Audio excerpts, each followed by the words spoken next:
How often have you tried to give someone advice and heard these words, "What's it to you? Mind your business." Or these words, "I'm free since I'm not hurting anyone." Or these words, "Look at yourself before giving advice." Or tried to give someone advice but didn't for feeling you're less than giving advice. If this happened, let me tell you, you're wrong. Look, Allah signaled our nation, Muhammad's nation, out with a trait not in other nations, and made it a primary worship. It's promotion of virtue and prevention of vice. I'm not telling you to attack the wrongdoer or interfere and prevent him by force, etc. I'm only talking about advice, correction mechanism. I'll explain. If, God forbid, you become sick, you go to a doctor for treatment. When this doctor becomes sick, he goes to another doctor. When the second doctor becomes sick, he goes to a third doctor. He even may go to the first doctor himself, and so on. The community treats itself. The sick don't wait at home to get healed by a miracle. Each person has certain shortcomings and flaws. If each person gives others advice and accepts advice from others, the shortcomings will complement each other and will become a much stronger society. If each person locks himself and his flaws away and refuses others' advice, society will become weak and subject to all social ills. I hear you say, "What's this? I can give someone advice while doing wrong myself?" Yes, exactly like you heard. For several reasons. I'll only tell you 4. 1. The advice recipient might be unknowingly doing wrong, not knowing it's wrong. Your advice will correct his view and prevent him from doing wrong. Result: wrongdoings will be less in society. 2.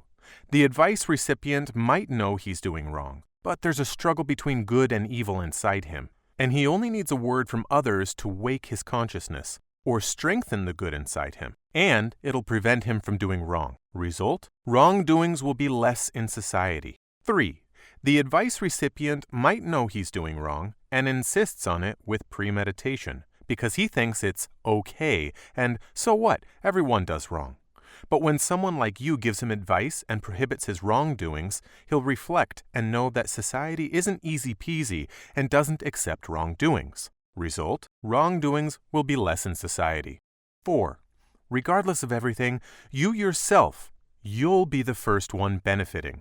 When you look into the mirror, you'll be ashamed of doing wrong after you told someone not to, or at least you'll think twice before doing it. This will have a great impact on you before anyone else in fixing your affairs.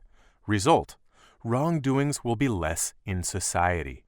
Someone will, of course, say, "Oh, Sheikh, what about the verse saying, 'Do you command people to virtuous conduct and forget yourselves?'" Oh, Sheikh. Look, pal, this verse relates to people of the book, scholars who knew of the prophets, peace be upon him, prophecy, and was written in the divine books.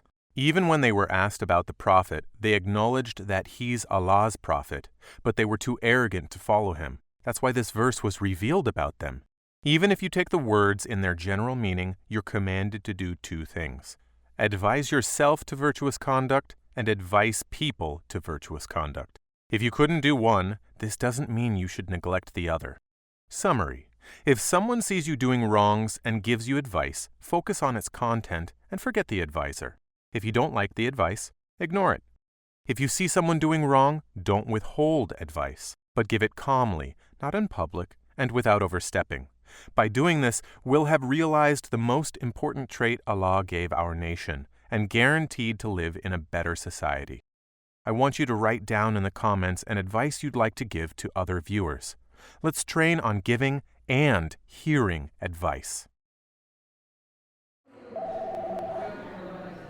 What's up, Fatih? Why do you look sad? I bought a new mobile 2 days ago, but it was stolen today in the train. Oh man, congratulations.